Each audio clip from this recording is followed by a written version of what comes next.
Anger is the most powerful force on planet Earth. Someone can kill a member of your family and you can get sad or you can get angry. Angry gets something done. Sad? That's just sitting around hoping others feel sorry for you. Sad belongs in the therapy room, but anger belongs out here in the world. Directed anger, focused anger. I'm going to be misunderstood because I always am. I'm not saying you start smashing your head against the wall like an idiot. I'm saying that very much like a focused concentration of water through a dam can power a city. That is how your anger should work. You should focus it in the exact direction it needs to go to solve the problem. If you're poor, get angry. If your woman left, get angry. Don't get angry at her for leaving. Get angry at yourself for being left. Don't get angry at the world you're poor. Get angry at yourself because you can't afford all the things you want.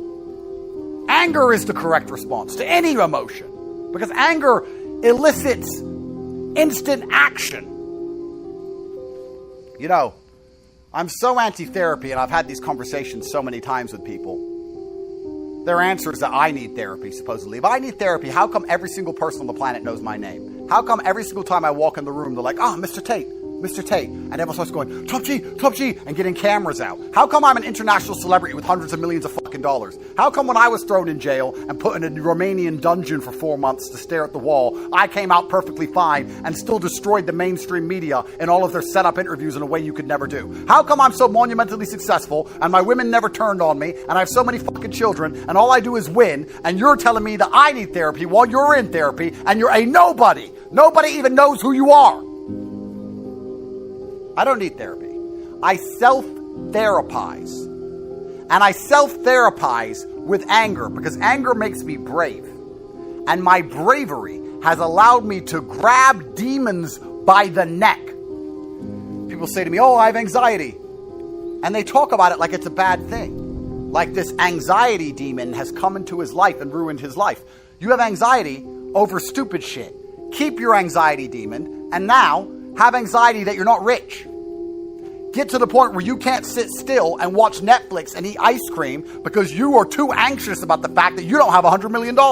You might start doing some work. Oh, I have depression. Great. Fantastic. I'm glad you have depression because you won't feel depressed on a yacht with 20 supermodels, $300 million in the bank, and a Bugatti waiting for you in the marina. Then you won't feel depressed. So it's a good thing you have depression because you don't have those things, and now you have to get them to feel better, so get to work. I have OCD. You have OCD over dumb shit like arranging your Star Wars figurines like a fucking child. You should have OCD about getting your life in order, about being in the gym on time, about training harder than everyone around you, about getting some money in your bank.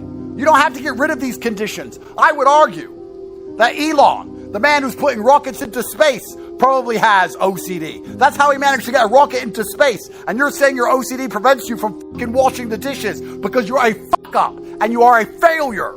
Get out of therapy.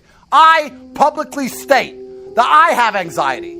I have governments trying to kill me, getting thrown in and out of jail at random, all of my assets seized, 10 girlfriends complaining, 9 baby mamas, my Jesco's broken, my private jet was clicking on the way here making a strange noise. I know they're trying to kill me anyway. I have anxiety, but I use my anxiety so that I wake up at 6:15 a.m. instantly enraged, getting to work so I win. I grabbed the demon of anxiety by his fucking neck and added him to my legion. He works for me.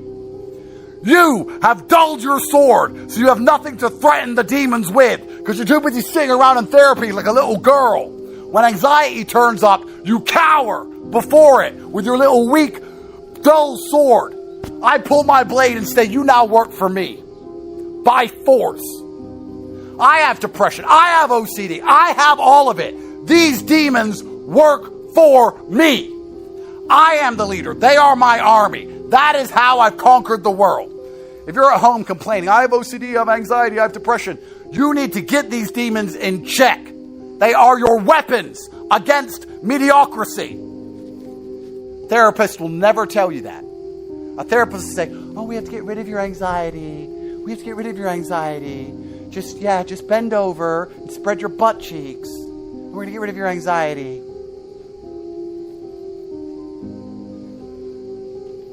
It's not a perfect world. It's a world of war and endless combat and chaos. My legion of darkness is made up of monsters because monsters fight monsters.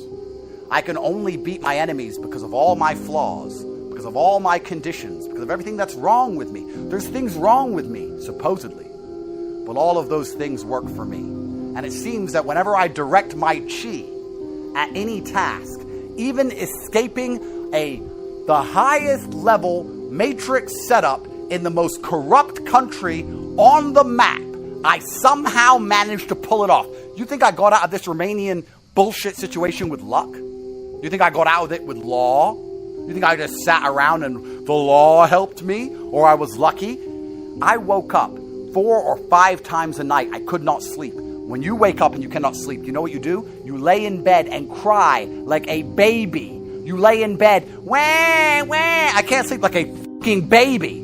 The second I couldn't sleep, I was up, training, working, reading the Romanian law, learning a new language, finding Aikido, the European Court of Human Rights, endless Aikido, new legal teams, new money, new ways to combat their narratives, fighting the BBC, preparing for interviews, endless sets, endless reps, anxiety, OCD, fucking depression, everything. That's how I won. You can blink and cure your brain. You can say, I'm going to work really hard. And you know what? I'm not going to hate it. And I'm not going to be stressed. And I'm not going to be bored. I'm going to love it. I'm going to love this work. I'm going to sit down for 12 hours and have the best time of my life working as hard as possible because I have decided I'm going to blink and cure my mind and I am going to enjoy the next 12 hours of focused work. And guess what?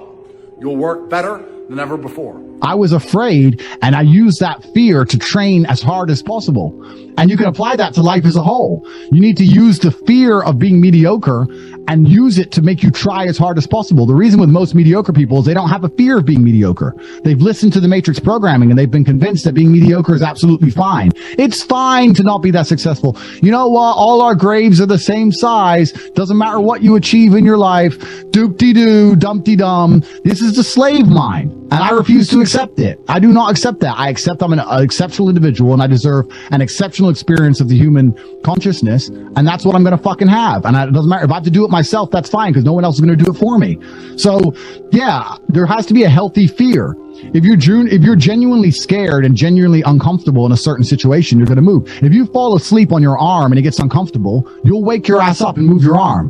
But if you're comfortable, you're not going to. So when I see somebody who's sitting in a rut and they've been in a rut for a long time, they're obviously, maybe, a couple times a week they're pissed off with the rut, when they got a bill they can't pay or whatever, and they'll message you going, I really need to get out. I've got to change my life, bro. But the second things aren't that bad, they're back to playing video games. So you're only uncomfortable 2 days a week. For 5 days a week, you're fine being a fucking loser. And that's why you're still a loser. When I had no money, James, I couldn't sleep. I couldn't sleep a single night. I couldn't sleep. Where's my money? People have Lamborghinis. I ain't got one. I couldn't tolerate the pain in my mind. People don't have that drive. If you're not afraid of being a dumbass, you're going to stay a dumbass. That's it. You need fear.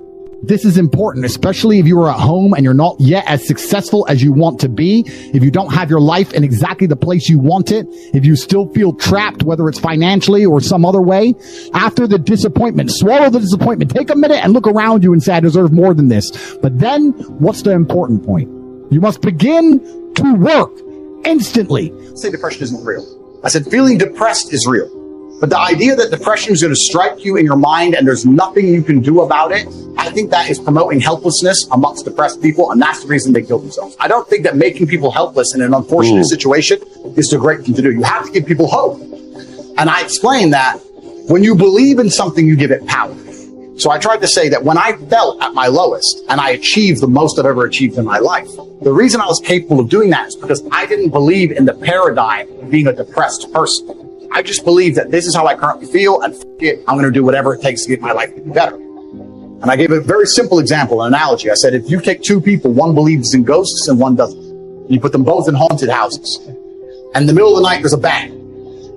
The person who believes in ghosts is now terrified. There's a ghost, they're calling an exorcist, they're panicking in the room, they're hiding. The person who doesn't believe in ghosts goes wind and goes back to sleep. It's the same noise, it's the same scenario, but it's the belief in their mind that and ruins their life. It's the belief in their mind that turns against them. And I've said this many times. I don't even give a shit about right and wrong. You can tell me depression's, you can give me every scientific proof in the world depression, but I refuse to believe in things that take my power away. I'm only going to construct a mental model that allows me to be as powerful as possible. If believing in the idea of depression is going to take my own power away, then I won't believe in it. I don't want to believe in things that make me weak. I believe in things that make me strong. And someone goes, well, you're wrong. Listen, let's assume you're correct and that makes me wrong. Let's say that you're right and you're depressed. Why would I want to adopt the thinking of a man who is sad? Why would I want to think like you? Wouldn't it better to be wrong and be happy and have a sports car and a yacht and a private jet? You want to talk about right? Look at your life. Why? Don't talk about right and wrong. Let's talk about success and results. I don't believe in things that take power. I never have. So when people email me and they start saying, I'm depressed. And what's funny is this. I talk to them and they desperately defend the idea of depression. I'm like, my friend, you just told me you're too depressed to be successful and depression has destroyed your life and you lost your girl. I'm telling you that the enemy in your life isn't real. And you're now sending me 10 emails a week trying to convince me that your enemy is a real thing. Why are you sticking up for your enemy? This person, whatever it is, this idea destroyed you and you're putting your energy into defending it. You should be on my team. Whose team are you on here? You want to sit here and convince me? I'm never going to believe you. I'm never going to adopt your thinking because your life is not successful enough for me to emulate. So why don't you try to adopt my way of thinking? Stop defending this. And they're defending it because it's a cure-all excuse. Depression or sadness is a cure-all excuse for men to use for failure. I have failed. This is why they say I don't believe in men's mental health, or the man who's depressed can't compete with the man who's not depressed. This quote. I say, listen, you get to roll out, be fat, be out of shape, be broke, be unimportant with no girlfriend. And instead of the world thinking you're a loser, you get to say, I'm not a loser, I'm depressed. It's a shield. Yeah. And I say, that's why you don't want to lose your shield. Because now you have accountability, now you have performance. It's a cop-out. Fuck it off. I don't give a shit if it's real or not. We're not about that. We're talking about success here. Get rid of your excuses, stop defending the thing that's ruined your life, and get to fucking work. And every time anyone has ever listened to me in history, every single one of them's transformed their lives and messaged me positive messages after. Every single time. That's why I'm antidepressant. Because that pill ain't going to fix you the way becoming the man you wish you were is going to fix you. How it would feel to have this car, how it would feel to be in this place, how it would feel to be famous and internationally renowned, how it would feel to go to Saint-Tropez and live on a yacht, how it would feel to be able to fly on private planes, how it would feel to not have to worry about food anymore. My brother and I used to imagine for hours. We used to talk about it. We believed in this version of reality where we somehow made it. Not only do you lack motivation, you lack imagination. And that's why it's very important. You need to start believing you are the man, even if you're not yet. Before I was world champion, I knew I was going to be world champion. You have to believe these things.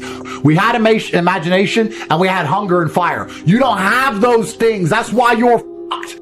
And there used to be for men like a rite of passage. In most societies, you had to go through something to become a man, from a boy to a man. But that thing was always difficult. It's always been difficult. Now you have to self-induce it, self-inflict it. But if you're going to be a boy and never bring on that self-inflicted rite of passage, how are you going to ever become a man? There's another thing people don't understand about me and my message. Sometimes I sit here and I say things that piss people off because that's how you trigger people to make action. I have often written emails or done videos to, especially to men when I want to help men, to piss them off. You're a loser. You're a dumbass. Andrew, why do you mean? Because you're not going to go to the gym unless I tell you you're a fucking loser. And you are a loser, and I'm not lying to you. You are a loser. The emotional trigger you need to get up off that chair is the fact that you're not important, nobody cares who you are, any girl you're ever in love with I could take, and you're insignificant. And when you die, nobody's interested. That's your fault. You could have been something else. You did that. You failed. It has to be done. You have to be a master communicator. And sometimes that involves also insulting people. Become a great listener. Get around successful people and listen. Listen to what they say, and listen to how they say it. There is something to be said for style as well as content. And never has listening to successful people been easier or less costly than it is today. And you can listen to their ideas while you do something else. While driving your car, exercising, getting dressed in the morning, anytime. Listen over and over again until their ideas become your ideas. Their inspiration, your inspiration. They'll lift your spirit. They'll keep your mind on what's important, on your goal and how you can achieve it. Ideas well written, well spoken, well received, well learned. and well invested can be your driving life force for wealth and happiness. But remember, you can work hard and be sincere all your life and wind up broke and unhappy. You've got to be better than a good worker. You've got to be a good listener. Watch what successful people do. Here's why. Success leaves clues. Spend the money and time and the effort. They're all investments, time, effort, and money. But the payoff is so great, it's hard to compare the cost to the reward. Set up an educational fund. Remember, the best money spent is the money spent to cultivate the genius of your own mind and spirit.